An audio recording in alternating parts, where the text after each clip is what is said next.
बेहतरीन और जोरदार सेशन देखने को मिला, जिस बेबाकी के साथ उन्होंने सवालों के जवाब दिए। बहुत शुक्रिया आपका दुष्यंत चौटाला जी। और एक से एक धमाकेदार सेशंस हम देख रहे हैं लगातार, और वाकई में किस तरह से उप मुख्यमंत्री दुष्यंत चौटाला ने पिछले जितने भी सवाल उनसे किए गए उनके बेबाकी के साथ जवाब दिए, बड़े ही धैर्य के साथ, और अपना विजन भी क्लियर कर दिया। एक बहुत बड़ा विजन लेकर उप मुख्यमंत्री दुष्यंत चौटाला अपनी पार्टी का भी लेकर चल रहे हैं, और ये अपने आप में एक बड़ी बात है। अगर एक बड़ी सोच को लेकर आप आगे बढ़ रहे हैं तो लक्ष्य जितना बड़ा होगा, मेहनत जितनी ज्यादा होगी, तो उसका नतीजा, उसका फल भी आपको उतना ही बड़ा मिलेगा। और ये जो सेशन है, एक और जबरदस्त सेशन हमने देखा, और किस तरह से लगातार हरियाणा न्यूज का ये महामंच सजा हुआ है। अभी जिस तरह से हम अंतिम पड़ाव में पहुंच रहे हैं, लेकिन जो सेशन आने वाले वो बहुत ज्यादा महत्वपूर्ण हैं। जोरदार तालियों के साथ स्वागत किया जाए हरियाणा के पूर्व उप मुख्यमंत्री और नेता प्रतिपक्ष भूपेंद्र हुड्डा जी हमारे बीच आ गए। सर, बहुत बहुत स्वागत है आपका। जोरदार तालियां बजती रहें। उप मुख्यमंत्री दुष्यंत चौटाला जी अभी गए, और अब यहां पर मौजूद है हमारे बीच में पूर्व मुख्यमंत्री भूपेंद्र सिंह हुड्डा जी। इनके लिए मैं यही कहूंगा, क्योंकि देखिए अभी तो ये गर्माहट और ज्यादा बढ़ने वाली है, और मैं तो कहूंगा अपने होटल के मैनेजमेंट से कि एसी का तापमान और बढ़ा दें, क्योंकि अगली जो शख्सियत है अब वो मंच पर आने वाली है, किसी पहचान की मोहताज नहीं है, और इनके लिए तो यही कहेंगे कि ना हौसले ना इरादे डगमगाएंगे, नहीं थमेंगे कदम जब तक जीत ना जाएंगे। हरियाणा के पूर्व मुख्यमंत्री नेता विपक्ष, बेबाक अंदाज, दमदार आवाज, कांग्रेस के सबसे मजबूत और भरोसेमंद सिपह सालार। तालियों के साथ एक बार फिर से इनका स्वागत कीजिए। भूपेंद्र हुड्डा जी का हमारे बीच में मौजूद है। सर, सवाल जवाब का दौर शुरू हो उससे पहले एक बार किस तरह से आपका राजनीतिक सफर अब तक रहा है, उस पर एक नजर डाल लेते हैं।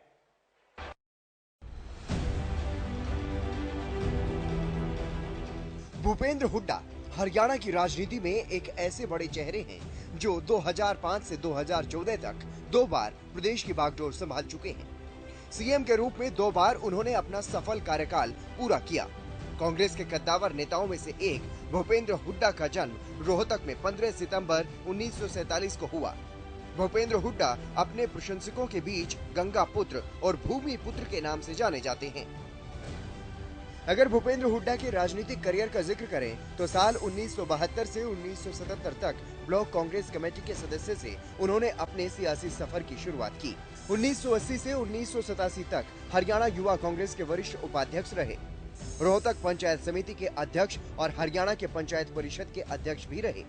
वो 1991, 1996, 1998 और 2004 में लगातार 4 बार लोकसभा के सदस्य भी बने। इसके अलावा 1996 से 2001 तक उन्होंने हरियाणा में कांग्रेस के प्रदेश अध्यक्ष के पद पर काम किया। 2002 से 2004 तक हरियाणा में लीडर ऑफ अपोजिशन भी रहे। 2005 को हुड्डा पहली बार हरियाणा के सीएम बने। 25 अक्टूबर 2009 को दूसरी बार सीएम पद की शपथ ली। फिलहाल भी भूपेंद्र हुड्डा हरियाणा के नेता प्रतिपक्ष हैं। भूपेंद्र हुड्डा ऐसे परिवार से ताल्लुक रखते हैं जिनकी 3 पीढ़ियां राजनीति में सक्रिय रही। भूपेंद्र हुड्डा के पिता रणबीर सिंह हुड्डा स्वतंत्रता सेनानी थे। देश आजाद होने के बाद वो पंजाब सरकार में मंत्री भी रहे। खुद भूपेंद्र हुड्डा लगातार 4 बार सांसद और 2 बार सीएम रह चुके हैं। अब उनके बेटे दीपेंद्र हुड्डा राजनीति में सक्रिय हैं और वर्तमान में राज्यसभा सांसद हैं। रोहतक लोकसभा क्षेत्र से भूपेंद्र हुड्डा ने कद्दावर नेता और पूर्व उप प्रधानमंत्री चौधरी देवीलाल को 3 बार शिकस्त दी। इसके साथ ही उन्होंने राजनीति में अपना अहम स्थान बनाया। हमने तो लागू कर दिया, बड़ी भारी गलती कर दी, तुम ठीक कर दो, सुधारो, किसने बैठा यहाँ तुम। तो बहुत बहुत शुक्रिया भूपेंद्र सिंह हुड्डा जी, पूर्व मुख्यमंत्री हमारे बीच यहाँ पर मौजूद है। सर, अनुरोध करूंगा कि आप मंच पर आएं और अपना स्थान ग्रहण करें, और साथ ही यहाँ पर मैं अपनी सहयोगी ज्योति सांगवान से भी अनुरोध करूंगा कि वो भी मंच पर आएं। सवाल जवाब के इस दौर को आगे बढ़ाते हुए वो नजर आएंगी। भूपेंद्र सिंह हुड्डा जी के लिए तालियां बजती रहें, जोरदार तालियां एक बार फिर से।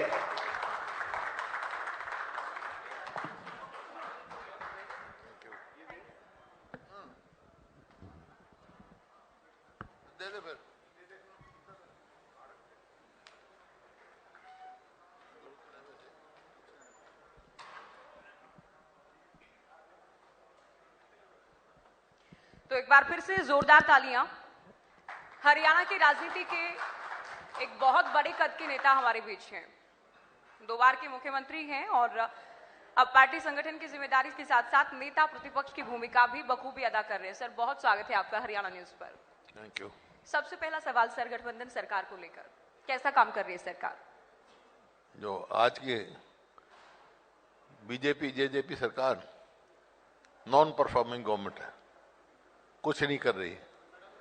इनके तो एक पॉलिसी है, लुक बिजी डू नथिंग। कोई भी विकास का काम पूरे प्रदेश में कोई कहीं नहीं हो रहा।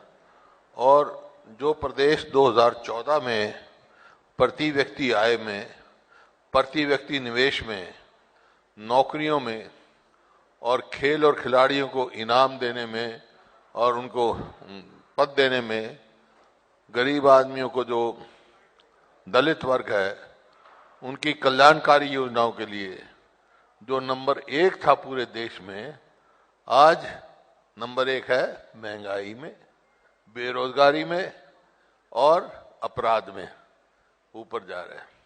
ये है इनकी परफॉर्मेंस। तो आप मानते हैं कि किसी भी सेक्टर में सरकार ने कोई काम नहीं किया है? नहीं, कोई एक बताओ कोई अचीवमेंट सरकार की। कोई मैं उन व्यक्तियों में से हूं, कोई अच्छा काम करे, कोई अचीवमेंट होगी तो मैं जरूर सराहना करूंगा। लेकिन अब ऐसा कोई काम मेरे को नजर नहीं आता। आप पूछेंगे, आपका सवाल अगला यही होगा कि 10 नंबर हैं तो उनमें से कितने नंबर आप दोगे? मेरे को मालूम नहीं पूछना था भाई, अब मेरी मजबूरी है, 0 से कम दे नहीं सकता मैं। तो आप देखिए, नेता विपक्ष 0 नंबर दे रहे हैं हरियाणा की गठबंधन सरकार को और इससे कम वो दे नहीं सकते, इसलिए 0 दे रहे हैं। सर, अभी जो ताजा मुद्दा है, आप चूंकि बार बार कर्ज को लेकर आप विधानसभा में भी आवाज उठाते हैं, कर्ज को लेकर आप प्रेस वार्ता भी करते हैं, 4 लाख करोड़ से अधिक का आंकड़ा आप बता रहे हैं। सीएम और सरकारी आंकड़े अलग बताती है, तो ये आंकड़े मेल नहीं खाते हैं और बहुत बार आरोप ये लगाए जाते हैं कि विपक्ष गलत आंकड़े पेश कर रहा है, कांग्रेस पार्टी। नहीं, इसी वास्ते मैंने कहा है सरकार व्हाइट पेपर इशू करे, श्वेत पत्र इशू क्यों नहीं करते? गलत आंकड़े का सवाल ही पैदा नहीं। मैं तो आंकड़ों पे आधारित ही बोलता हूं। अब इनके आंकड़े रिजर्व बैंक के आंकड़ों से इनके आंकड़े नहीं मिलते, ये कुछ और देते हैं। ये कैग का आंकड़ा कुछ होता है, ये कुछ और देते हैं। वो तो आंकड़े तो इनके डिफरेंस है, लेकिन इनके ही आंकड़ों से मैं देखूंगा आपको, जो मैंने एक बात कही है तथ्य पे कही है, वैसे हवा में नहीं कही है। आज हरियाणा पर कर्जा व देनदारी मिला के 4 लाख करोड़ से ऊपर है और इनको नहीं है तो ये सफेद पेपर, व्हाइट पेपर क्यों नहीं इशू करते? भाई 4 किस्म के होते हैं खर्चे। एक होता है इंटरनल डेप्ट, एक होता public deposit, public accounts deposit, एक कॉन्टिजेंट और तीसरा होता ऑफ बजट। इन चारों का ये आंकड़ा दे दे मेरे को, दे दे भाई, ये है आज स्थिति, पता लग जाए इनको। आंकड़े छुपाते ही हैं, इनके खुद के कुछ होते हैं, बी कुछ होगा, आरई कुछ मिलेगा, एस्केलेटेड बजट देते हैं, कम से कम 15% हर साल जो है एस्केलेटेड बजट देते हैं, आरई कुछ और निकलता है। तो आंकड़े तो ये बदलने की माहिर हैं, आंकड़ों का खेल ये बदलने। मेरे तो सीधे से आंकड़े हैं कि भाई खुद इन्होंने माना है 2,85,600 जो है वो जो करोड़ रुपए जो है वो इन्होंने माना है इंटरनल डेप्ट। फिर पब्लिक डिपॉजिट का आप देखो, सीएजी के जैसे देखो तो आज 44,000 करोड़ पब्लिक डिपॉजिट डेप्ट है हमारे ऊपर। मतलब पब्लिक डिपॉजिट का मतलब है स्मॉल सेविंग है, ये है जिनकी देनदारी हमारी डेप्ट है।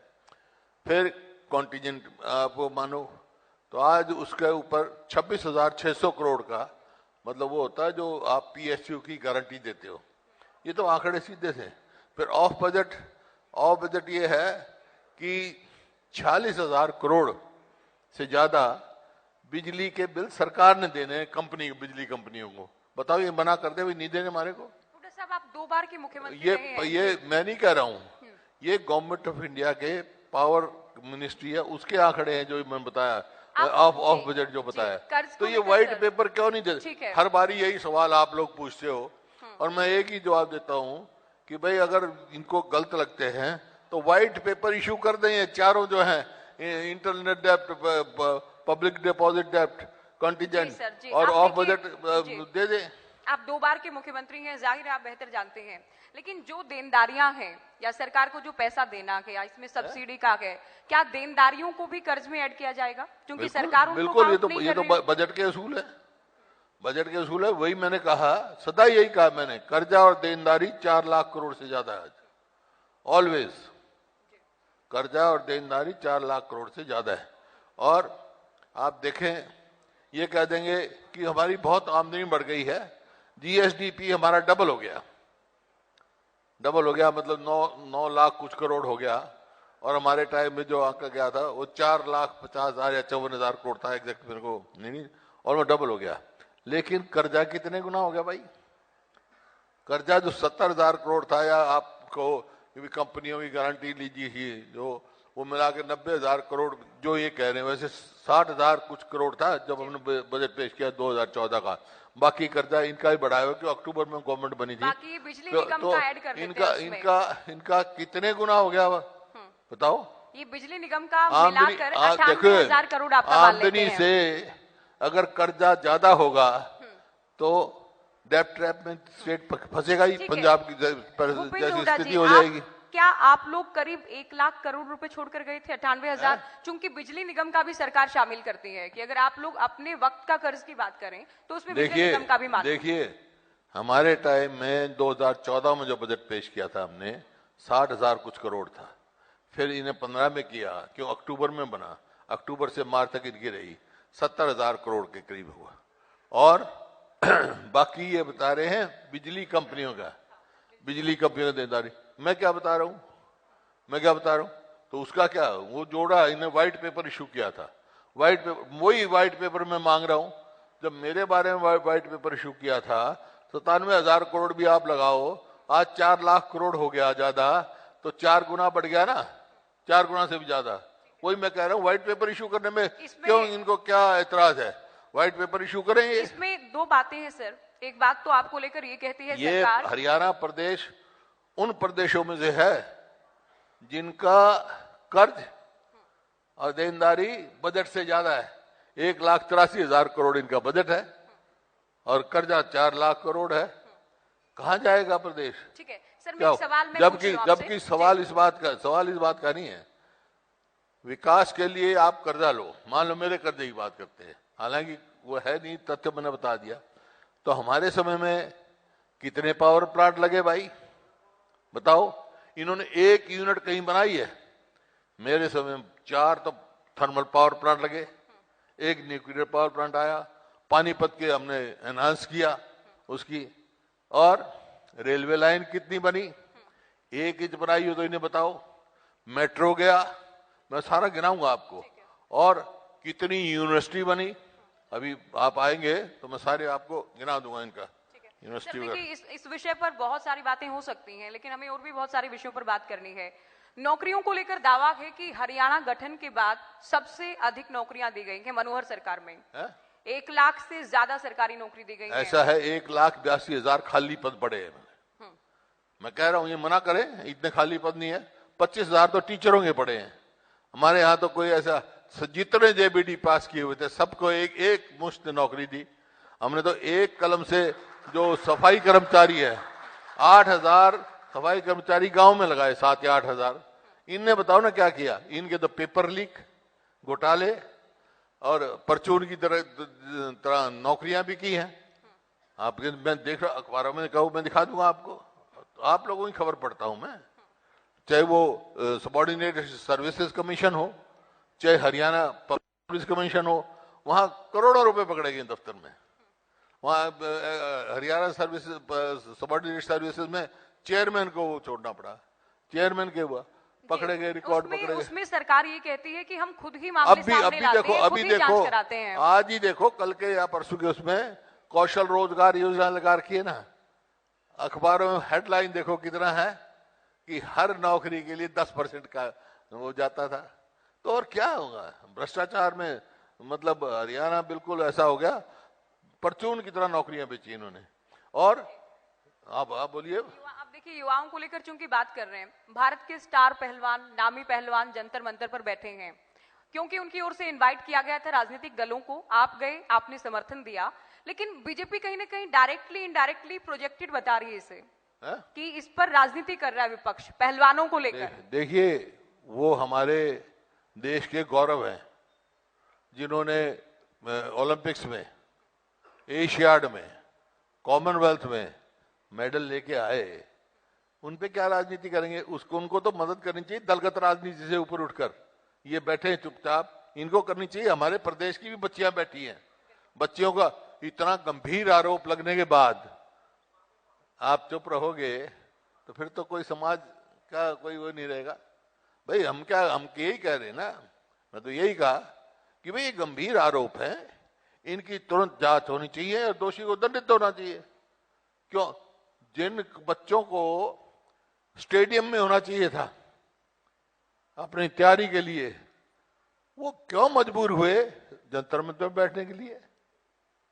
तो ये तो जांच करनी चाहिए ना। इसमें ब्रिजभूषण ये कहते हैं, जो कि आरोपी हैं, कि दीपेंद्र हुड्डा कर रहे हैं सब कुछ। देखो, मैं व्यक्तिगत बात नहीं करता, मैंने जो उन्हें कहा गंभीर आरोप लगे हैं तो उनकी जांच होनी चाहिए। आज सुप्रीम कोर्ट ने संज्ञान ले लिया। आज एफआईआर दर्ज कैसे हो गई? आज एफआईआर दर्ज कैसे हो गई? सुप्रीम कोर्ट के आदेश हो गया, आज एफआईआर दर्ज हो गई। जब पहले इनकी क्या क्यों ले बैठे थे? वो इसी बात पे बैठे थे ना, भाई हम एफआईआर दर्ज कराने गए थे, एफआईआर दर्ज नहीं होगा हमारी, जबकि पहला हक होता है। भाई आगे उसमें क्या है एफआईआर, वो तो जांच का विषय रहता है। एफआईआर दर्ज नहीं हो रही थी, आज सुप्रीम कोर्ट ने दे दिया, आज कह दिया हम एफआईआर दर्ज कर रहे हैं। सर, ओपीएस को लेकर भी बात करेंगे। हिमाचल में भी आपके पास चुनाव के बाद बड़ी जिम्मेदारी थी, चुनाव में भी आपने प्रचार किया, ओपीएस बड़ा मुद्दा रहा, आप लोगों ने सरकार बनाई। यहाँ भी भले ही आपकी सरकार के वक्त ओपीएस को बंद किया गया, लेकिन आप ये मान रही हैं एक भूल थी, भूल हुई, इसको आप सुधारेंगे अगर सरकार में आए। भूल नहीं हुई, भूल नहीं, ये आपका कहना है। नहीं सर, विधानसभा में आपकी विधानसभा बाइट में कहा मैंने, वो तो इन्होंने कहा जी, इन्होंने कहा, आपने उन्हीं शब्दों में इन्होंने कहा, तो मैंने कहा चलो मेरी गलती, हमारी गलती मान लो, लेकिन सुधार तो करो। आप सुधारो। ये बात कही थी मैंने, क्योंकि किया हुआ तो इनका ही है। ओपीएस, ये जो pension scheme, new pension scheme है, वो बीजेपी गवर्नमेंट थी, अटल बिहारी जी प्रधानमंत्री थे जब पहली दफा इंट्रोड्यूस हुई। बाकी स्टेटों ने अडॉप्ट की, वो सबसे जान के कि शायद कर्मचारियों के हित में होगा, लेकिन तजुर्बा क्या हुआ हमारा? ठीक है सर, उनका हित है। और इसी वास्ते कांग्रेस ने जो फैसला किया, छत्तीसगढ़ में हरियाणा वहां कांग्रेस की सरकार बनी, पहली मीटिंग में फैसला कर दिया उन्होंने ओपीएस का, राजस्थान में कर दिया, यहाँ हिमाचल में जो अभी सरकार बनी है उन्होंने पहली मीटिंग में कर दिया। तो ये क्यों नहीं कर रहे भाई? जिस वक्त अटल अपना सरकार फैसला जब कर्मचारियों के हित की बात करने की वजह दूसरे पे टालने। अटल सरकार में हुड्डा साहब जब बंद किया गया था ओपीएस को, तब ये मैंडेटरी नहीं थी सभी राज्यों के लिए। आप जब अटल सरकार में बंद किया गया केंद्र के लिए, तब ये मैंडेटरी नहीं थी राज्यों के लिए, लेकिन आपके कार्यकाल में बंद हुई। अब बीजेपी कहती है उसके बाद आप बीजेपी की, राजस्थान में बीजेपी गवर्नमेंट थी जब बंद हुई, हमारी गवर्नमेंट आगे चालू हो गया। मैं कह रहा हूं ये बात, ये तो जब तजर्बे से ये हुआ भाई, ये कर्मचारी के हित में नहीं है। हाँ। कर्मचारी का भविष्य देखना तो ओपीएस लागू, अनुभव आपका ये है, अनुभव है। और इसी वास्ते हमने कहा है भाई अगर कांग्रेस की सरकार आएगी तो पहली कैबिनेट मीटिंग में हम ओपीएस का फैसला करेंगे। सर, आप कर्मचारियों को ये समझाएं कि 2006 के बाद आप 2009 के चुनाव में भी गए, 2009 के चुनाव में गए, 2014 के चुनाव में गए, 2019 के चुनाव में गए। अब हुड्डा साहब को ये क्यों पता चलता है कि ये अच्छा फैसला नहीं था? कौन सा? ओपीएस खत्म करना। नहीं, मैं तो कितने साल से कह रहा हूँ, मैं तो कितने साल से कह रहा हूँ जी, मैं तो कितने साल से कह रहा हूँ। कर्मचारियों की आवाज आई, कर्मचारियों ने आंदोलन किए, जब इतने आंदोलन किए तो इसका मतलब उनके हित में नहीं था। नहीं है। ई टेंडरिंग को लेकर भी आप बार बार कहते हैं सरकार बनी तो ई टेंडरिंग को खत्म कर देंगे। ई टेंडरिंग को लेकर कहते हैं सरकार अगर आई तो हम ई टेंडरिंग को खत्म करेंगे। बिल्कुल, सरकार कहती है हम पारदर्शिता लाएंगे। ई टेंडरिंग का मतलब ये नहीं है कि घोटाले, ये तो घोटाले को जन्म देगा। ई टेंडरिंग, पंचायत में ई टेंडरिंग का क्या मतलब? 2 लाख की लिमिट, अरे लोगों ने चुन के भेजा, इलेक्टेड बॉडी है वो, उस पर विश्वास रखना चाहिए। वहां के लोगों का जवाब दे तो पंचायत है ना, ई टेंडरिंग नहीं है। ई टेंडरिंग का मतलब ठेकेदारों की मौज, अधिकारियों की मौज, और इलेक्टेड लोग बैठे रहे, वो बात नहीं चलेगी। इलेक्टेड लोग ऊपर विश्वास करना पड़ेगा। जैसे हमारे पे, मैं इलेक्टेड हूं, विपक्ष में हूं, लोगों को विश्वास करना पड़ेगा ना मेरे को, अपने लोगों को। आप एक पोर्टल की बात बार बार कहते हैं कि पूरी सरकार पोर्टल से चल रही है, तो इसमें क्या आपत्ति क्या हो सकती है, क्या आपत्ति है? पोर्टल देखिए, मैं पोर्टल का विरोधी नहीं हूं या डिजिटाइजेशन का विरोधी नहीं हूं। डिजिटाइजेशन तो हमने शुरू करी थी, लेकिन डिजिटाइजेशन या पोर्टल उसका होना चाहिए जो जनहित में हो। जन को ये परिवार पहचान पत्र क्या है भाई? आज हाईकोर्ट में क्या एफिडेविट दे दिया इन्हें आज एफिडेविट दे दिया हम इसका वहां इस्तेमाल नहीं करेंगे, फलानी चीज के लिए नहीं करेंगे, फिर क्यों इतना पैसा खराब किया, क्यों कर रहे हैं? और इसी प्रकार से मेरी फसल मेरा ब्यौरा, अरे इतना हरियाणा था ना, इतनी पैदावार होती थी, इतने किसान थे, इतनी मंडी थी, कोई नई मंडी तो इन्होंने बनाई नहीं, तो समय पे बिक जाती थी, समय पे किसान अपने खेत से लेके ले जाता था। अब मेरा फसल मेरा ब्यौरा क्या आएगा कि अगर उसने 10 एकड़ बो रखा, 2 एकड़ के एक बार ले आओ, मतलब ऐसा चक्कर कटा रहे हैं, उसकी परेशानी का है। परिवार ये पहचान कुछ नहीं है, परमानेंट परेशानी पत्र है ये, मतलब इनका है एक जरिया है। 5 लाख तो पेंशन काट दी लोगों की, 10 लाख राशन कार्ड काट दिए, अब कहते हैं हम ठीक कर देंगे, फिर काटे क्यों भाई? ठीक कर देंगे तो काटे क्यों? तो ये इसका कोई लाभ नहीं है ना, लोगों को परेशानी देने के सिवाय कोई लाभ नहीं है।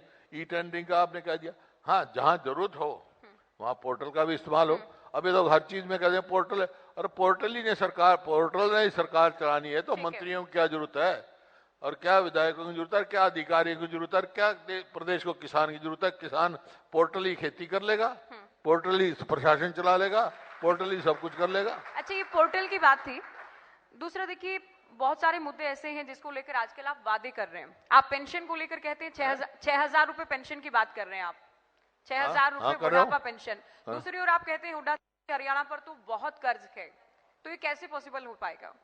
कर्ज है, क्यों है कर्ज भाई? कोई तो डेवलपमेंट नहीं इन्होंने की, कर्ज क्यों बढ़ रहा है? कर्ज क्यों बढ़ रहा है? लापरवाही। कोई इनकम जो कह रहे जीएसडीपी दोबारा डबल हो गई, तो इनकम भी तो उस हिसाब से बढ़नी चाहिए ना, कर्जा नहीं बढ़ना चाहिए। तो ये जो मैंने कहा है वो हम करेंगे, पहले भी किया। पहले तो जब हमने 2005 में सरकार संभाली तो पेंशन 100 रुपए भी नहीं, जब भी हमने जब 1000 तक 1500 तक की बात कही, जब कहते कैसे होगा, जब कैसे हो गया। और इनका क्या वायदा था? मेरा मैनिफेस्टो देखो आप, हमारा 2009 का देख लो, 2005 का देख लो, एक भी मैनिफेस्टो में से ये चीज निकाल दो भाई ये वायदा हमने पूरा नहीं किया, मैं आपको मान जाऊंगा। और इनका कोई भी मैनिफेस्टो देख लो। अब ये बीजेपी जेजेपी की सरकार की आपने बात करी, जब इनका गठबंधन हुआ क्या आधार था भाई? कोई नीतिगत गठबंधन था इनका? इनका मैनिफेस्टो देख लो, 5100 रुपये होगा, ये होगा, मैनिफेस्टो देख लो, एक भी किया हो। और जब ये गठबंधन हुआ तो उस दिन ये कहा कि भाई इसका कॉमन मिनिमम प्रोग्राम बनाएंगे हम, और उसके चेयरमैन विज साहब बना दिए। वो कहाँ है अब? कहाँ है? नजर आया? कोई आया कॉमन मिनिमम प्रोग्राम? ये तो स्वार्थ का गठबंधन है, स्वार्थ का गठबंधन है, कोई नीतिगत आधारित नहीं है। आप जो बात कह रहे हैं नीतिगत गठबंधन नहीं है। जब भी आप ये आरोप लगाते हैं तो सरकार से जुड़े नेता ये कहते हैं कि 2009 में क्या हुआ था, आप लोगों को बहुमत तो नहीं मिला था, हजका के विधायकों के साथ सरकार बना दी। नहीं, कोई ऐसे किसी पार्टी से नहीं किया था हमने। हजका के विधायकों को लेकर कह रहे हैं हम, जो बार बार कहा जाता है कि हमने तो कम से कम पोस्ट अलायंस का तो प्रावधान है कि चुनाव जीतने के बाद गठबंधन होते हैं, लेकिन दूसरी पार्टी के विधायकों को तोड़कर सरकार बना ली गई। ये एलिगेशन आप पर लगते हैं? हमने इंडिपेंडेंट में बनाया, इंडिपेंडेंट ने साथ दिया हमारा, हजका ने बाद में ज्वाइन किया।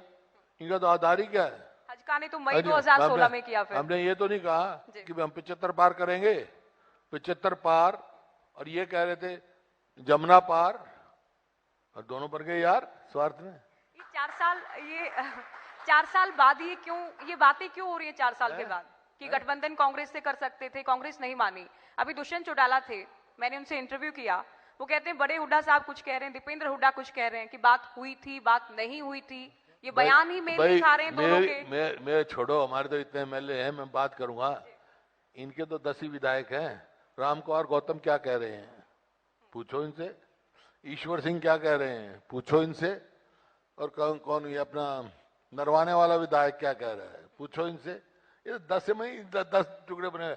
और ये तो आप अपना जरा निकाल के देखो, जब ये गवर्नमेंट 2019 का आया रिजल्ट, 2 दिन लगातार आप अपने चैनल जाकर देखो, मैंने कहा कि हम स्वागत करते हैं, इनकी बात मानेंगे, फिर कहाँ गए ये? मैं दिल्ली में थी उस वक्त, आपकी प्रेस वार्ता में थी। फिर सच क्यों नहीं बोलते आप?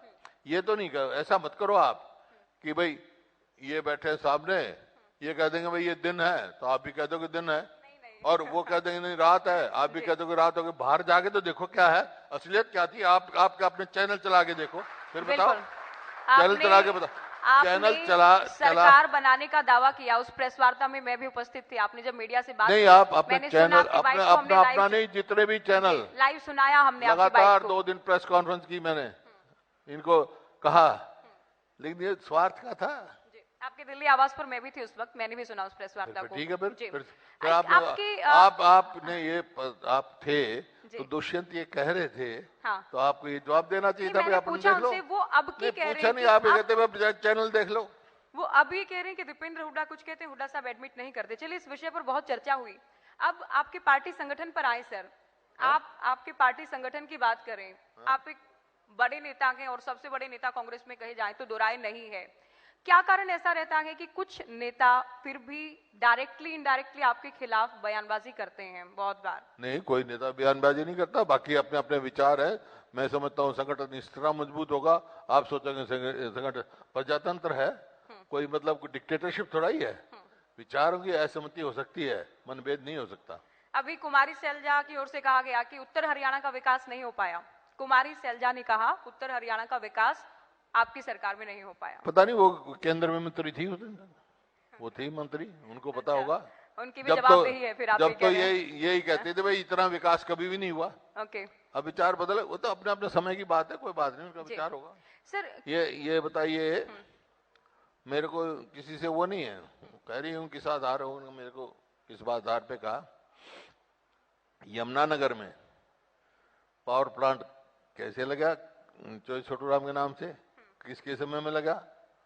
कुरुक्षेत्र में नेशनल इंस्टीट्यूट ऑफ डिजाइन या तो अहमदाबाद में या कुरुक्षेत्र में कैसे बना? और अंबाला में आईएमटी, जैसे रोहतक में अंबाला में आईएमटी मंजूर करी थी, किसने विरोध किया, क्यों नहीं बना? तो ये तो बातें हैं ना। एक पूर्व मंत्री हैं, तोशाम से विधायक हैं, वो भी कई बार आपके खिलाफ बयान देते हैं। तोशाम विधायक आपकी पार्टी की बहुत बार ये कहती कि मुझे इनवाइट नहीं मेरे से पूछ रहे हो, इनके बताओ ना, आप कौन क्या? अभी विज साहब रोज कह रहे हैं कि मैं तो मीटिंग में भी नहीं जाऊंगा। इनकी बात करो ना, हमारी बात क्या कर रहे हो? उनकी बात तो उनसे करेंगे, इनकी बात आपसे कैसे? तो इनकी बात करो ना आप। उनकी बात हमारा कोई मतभेद नहीं है। अभी हमारा कोई मतभेद नहीं है। हुड्डा साहब, 1 साल हो गया है नए प्रदेश अध्यक्ष को, उदय भान को। पार्टी संगठन नहीं बना पा रहे आप लोग, ये भी कहा जाता है। नहीं, संगठन बना है, पीसीसी के मेंबर बन गए, एआईसीसी के मेंबर बन गए जल्दी, क्योंकि कर्नाटक का इलेक्शन आ गया, जल्दी पूरा संगठन बन जाएगा। मुख्य मुकाबला आप मानते हैं बीजेपी से रहेगा? बीजेपी से रहेगा। बीजेपी के पास पन्ना प्रमुख भी हैं, पन्ना प्रमुख तक पहुंच गई है पार्टी बीजेपी पन्ना प्रमुख, एक एक पन्ने की जिम्मेदारी पार्टी के कार्यकर्ता को देते हैं। अब कहते हैं अरे वो तो पन्ना प्रमुख तक पहुंचे हुए, हमारी पार्टी तो हर घर में पहुंची हुई है। पन्ना प्रमुख आप लोग जिला अध्यक्ष या फिर जिला अध्यक्षों की बात करें, ब्लॉक अध्यक्ष की बात करें, कब तक आ जाएगी लिस्ट? जिला अध्यक्ष की बात करें, पार्टी संगठन की गठन की बात करें, कर्नाटक इलेक्शन के बाद तुरंत हो जाएगा। कर्नाटक चुनाव के बाद तो है। आप पर बार बार आपके विरोधी आरोप लगाते हैं कि आप जो थोड़े स्ट्रॉन्ग दलित नेता होते हैं उनको काम नहीं करने देते हैं। किसको? जैसे अशोक तंवर का नाम लिया जाता है, कुमारी सैलजा का नाम लिया जाता है कि आपने उदय भान को प्रदेश अध्यक्ष बनाया क्योंकि आपके खेमे से ऐसा है। ये जो है ना, जब पहले 2000 में मैं था तो बीजेपी का प्रधान कौन था मालूम है आपको? कृष्णपाल थे, उसके बाद रामविलास शर्मा हो गए। तो ये तो पार्टी का राष्ट्रीय पार्टी है, इनका तो अदला बदली चलती है, किसी का बपुती नहीं होती है कि भाई वही रहेगा जो रहेगा। चाहे इसी तरह कांग्रेस के भी जब जैसे कि बदलाव हुए हैं, बीजेपी अब कौन है प्रधान? अब ओम प्रकाश धनखड़ हैं, रामविलास थे, कितने प्रधान रह चुके बीच में।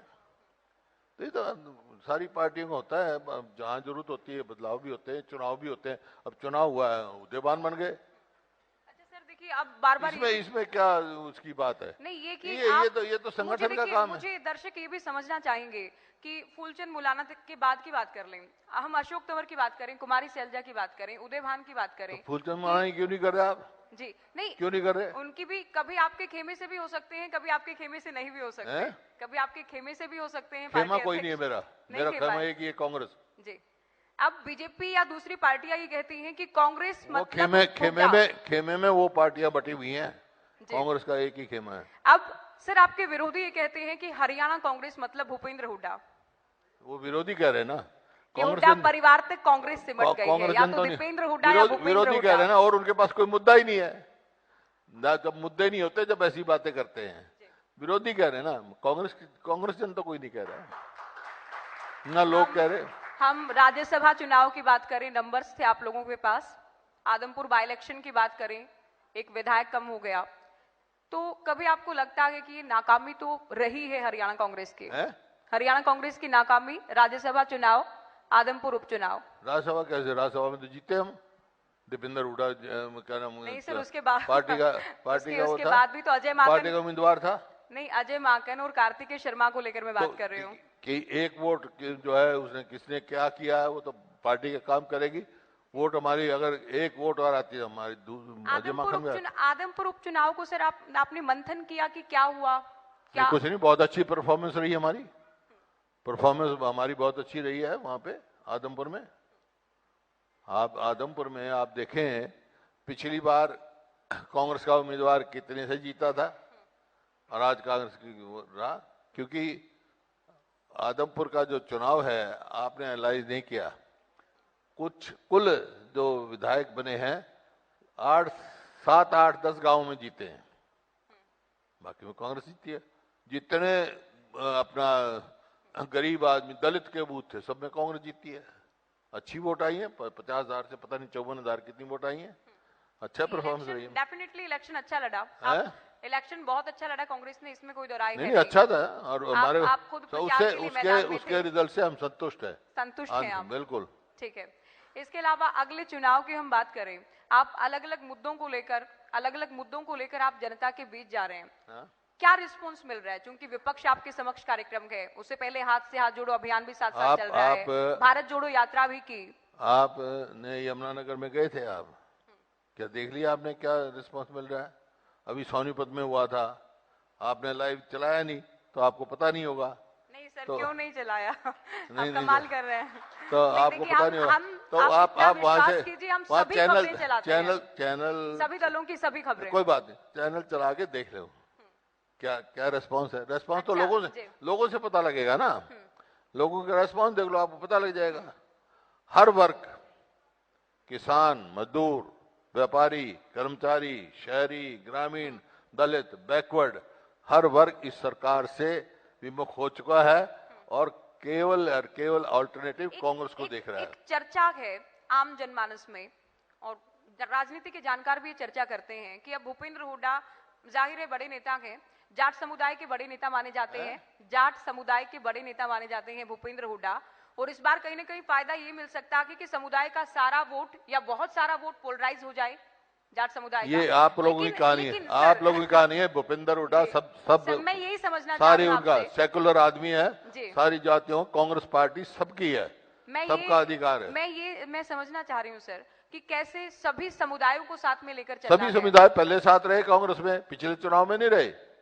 पिछले चुनाव में 31 सीट आई हमारी, कोई एक समुदाय की है, सारे समुदाय की है, तो सारे समुदायों को साथ में लेकर चलेंगे। बिल्कुल है ही साथ। मैंने आपको वर्ग गिनाए अभी, किसान को एक समुदाय, किसान में वर्ग है, मैंने व्यापारी बताए आपको, मैंने कर्मचारी बताए मैंने आपको, मैंने शहरी बताए, ग्रामीण बताए, दलित बताए, बैकवर्ड क्लास बताए, सारे समुदाय हैं।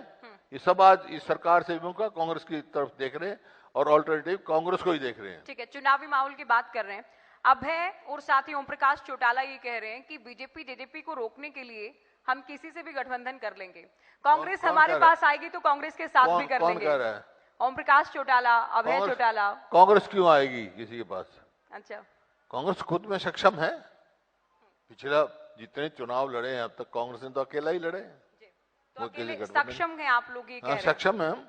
आपने किसान और व्यापारी का बाकी ये सवाल तो आप पैदा करते हो, हाइपोथेटिकल सवालों का क्या जवाब है? नहीं सर, ये नहीं, कांग्रेस स्वयं में नहीं सक्षम है। नहीं, हाइपोथेटिकल नहीं है। हरियाणा के पूर्व मुख्यमंत्री ओम प्रकाश चौटाला ने कहा, तो हमने कहा- हरियाणा के एक और पूर्व मुख्यमंत्री से पूछ लिया, तो मैंने प्रतिक्रिया सुन ले ली। कहा तो ये मैंने सुन लिया, hypothetical नहीं है, जी। कहा तो मैंने सुन लिया और बता दिया कांग्रेस खुद में सक्षम है। जरूरत नहीं है, ठीक है। उनसे कोई आपका नहीं। आपका उत्तर आ गया।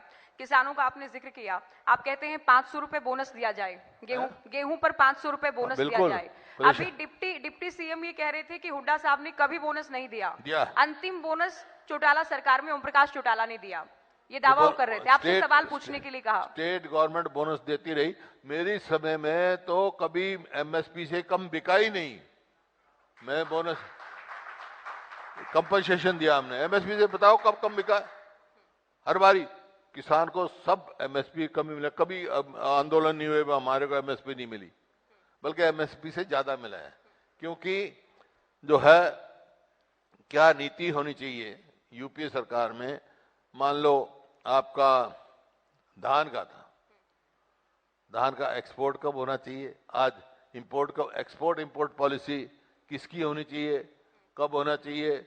आज सरसों का अगर भाव गिर रहा है क्योंकि आपकी इंपोर्ट पॉलिसी ऐसी है, अगर गेहूं का भाव गिर रहा है, गेहूं अंतरराष्ट्रीय बाजार में तो 3,000 रुपए क्विंटल से ज्यादा है, यहाँ उनको एमएसपी भी नहीं मिल रही। तो ये बात तो हमारे एमएसपी से कम का कोई मतलब ही नहीं। एमएसपी बल्कि हमारे समय में तो ईमानदारी की बात यह है कि राजस्थान तक के बाजरा यहाँ बिकता था, यूपी का आता था, क्योंकि हमारे किसान, हाँ ये प्राथमिकता हम अपने किसान को देते थे, अपने किसान की खरीद के फिर वहां खरीदते थे। सबको मालूम है, जग जाहिर है ये बात। मैं एक पत्रकार के नाते आपको सालों से सुन रही हूँ। मैं, आप बहुत बार कहते हैं कि मैं हाइपोथेटिकल बातों का जवाब नहीं देता, लेकिन मैं एक हाइपोथेटिकल सवाल फिर भी आपसे पूछूंगी। आप लोग दावा कर रहे हैं सरकार बनाने का, मान लीजिए आपकी सरकार बन गई, तो आपके चाहने वाले, आपके समर्थक क्या उम्मीद करें कि भूपेंद्र हुड्डा एक बार फिर से मुख्यमंत्री होंगे? पार्टी फैसला करेगी, विधायक फैसला करेंगे, उसके बाद ये डिसाइड होगा। पार्टी प्रक्रिया होती है भाई, एक सारी पार्टियों की, क्योंकि फ्री हैंड तो आपको ऑलमोस्ट दे रखा है पार्टी ने। ये तो पार्टी का फैसला होता है, एक सिस्टम है, एक तरीका होता है पार्टी का। जी सर, बहुत शुक्रिया, आपने बेबाकी से सभी जवाब दिए। पर आपने ये तो पूछा ही नहीं भाई विकास क्या हुआ इनका। आप मैंने पहला सवाल पूछा आपसे। नहीं, वो तभी पूछा कि कोई काम हुआ कि नहीं हुआ। नहीं मैंने वो तो बता दिया। बताइए, आप बताइए, आप पूरे हरियाणा में घूमते हैं, क्यों आपका चैनल है, सब जगह जाना पड़ेगा। आप पंचकुला से शुरू हो जाओ। हमारे समय में हम लेके आए national institute of fashion technology, ये कौन सा लेके आए? हमने यहाँ डैम बनाया, इस पे घग्गर नदी पे इन्होंने क्या बनाया? यमुनानगर में हमने थर्मल प्लांट बनाया, इन्होंने क्या बनाया? कुरुक्षेत्र में हमने नेशनल इंस्टीट्यूट ऑफ डिजाइन बनाया, इनने क्या बनाया? करनाल में हमने कल्पना मेडिकल कॉलेज बनाया, इन्होंने क्या बनाया? एक बनते ही मेडिकल यूनिवर्सिटी अनाउंस करी थी और आज तक भी पूरी नहीं हुई है, उसकी भी कुछ बने। फिर आप सोनीपत में आ जाओ, सोनीपत में महिला मेडिकल कॉलेज, महिला university, Rajiv Gandhi education city, triple IT और आईआईटी की एक्सटेंशन, डॉक्टर अंबेडकर के नाम से national law college, SRM university, Ashoka university, नहीं national institute of food technology, ये तो सोनीपत में आ जाओ। फरीदाबाद चले जाओ, वहाँ मेडिकल कॉलेज हमने बनाया ईसीआई का, वाईएमसीए की यूनिवर्सिटी बनाई।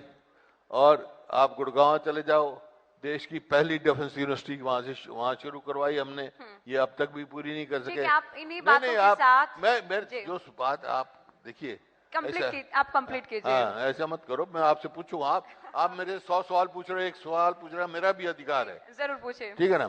फिर आप गुड़गांव आ जाओ, गुड़गांव डिफेंस यूनिवर्सिटी का करवाया प्राइम मिनिस्टर से।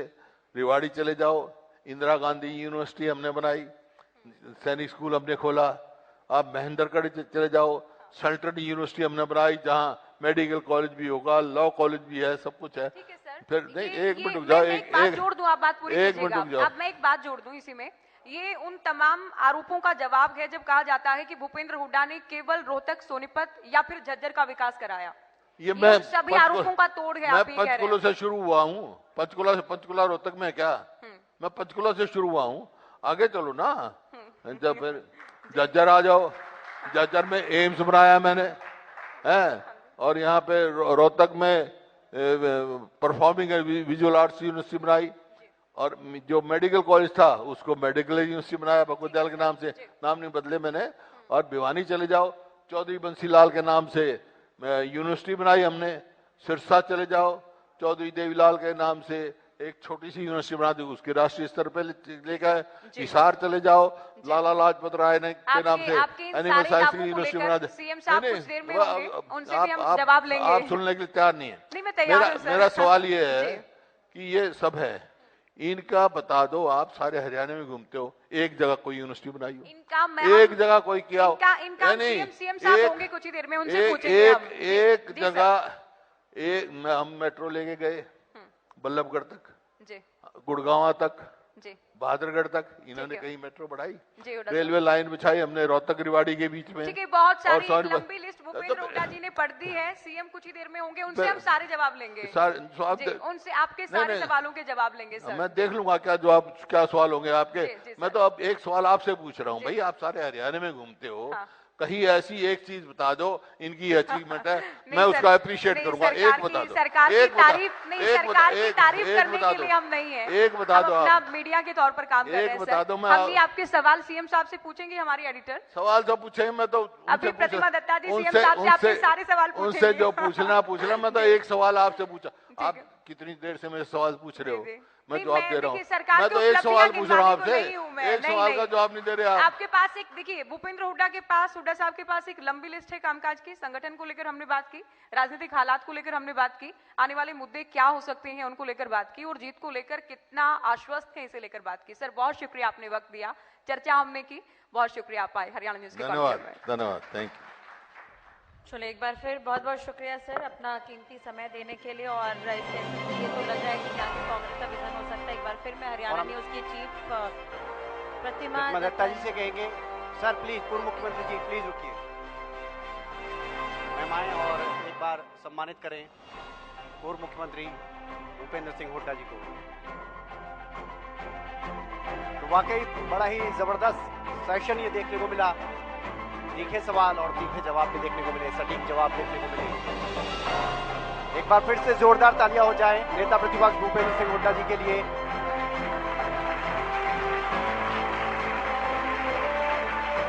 और ये हमारे लिए भी बड़ी सम्मान की बात है कि इतने ज्यादा अनुभवी सत्ता संभालने वाले पूर्व मुख्यमंत्री भूपेंद्र सिंह हुड्डा जी हमारे साथ रहे। एक बार जोरदार तालियां हो जाएं पूर्व मुख्यमंत्री भूपेंद्र सिंह हुड्डा जी के लिए।